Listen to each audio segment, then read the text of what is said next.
യേശു കർത്താവ് പച്ചവെള്ളത്തെ വീഞ്ഞാക്കിയില്ല.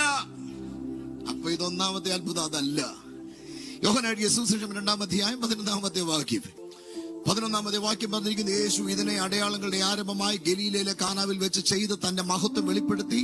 അവന്റെ ശിഷ്യന്മാർ അവനിൽ വിശ്വസിച്ചു. യേശു ഇതിനെ അടയാളങ്ങളുടെ ആരംഭമായി, as a rally of miracle, as a sign. ദൈവാത്മാവ് നമ്മോട് സംസാരിക്കുന്ന ഒന്നാമത്തെ വചനം, ദൈവം നിന്നെ ഒരു അടയാളമാക്കാൻ പോവുകയാണ്. ദൈവം നിനക്കുവേണ്ടി ഒരു അടയാളം തരുമെന്നല്ല, ദൈവത്താൽ മാനിക്കപ്പെട്ടവനാണ് നീ എന്ന് ദൈവം താങ്കൾ ഒരു അടയാളമാക്കുന്നു.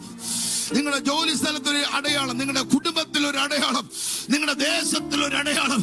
നിന്നെ നിന്ദിച്ചവരുടെ മുമ്പാകെ സ്വർഗം ഒരു അടയാളമാക്കി ഈ സീസണിൽ തന്റെ ജനത്തെ വെക്കുമെന്ന് പറയുമ്പോൾ അതിൽ വിശ്വസിക്കുന്നവർ, അത് ഏറ്റെടുക്കുന്നവർക്കായി ഞാൻ ദൈവത്തെ സ്തുതിക്കുകയാണ്. You will be a miracle. താങ്കൾ ഒരു അത്ഭുതമാകും. 2026 ദൈവം നമ്മെ ഒരു അടയാളമാക്കി, ഒരു അത്ഭുതമാക്കി തീർക്കട്ടെ. ഹല്ലേലൂയ.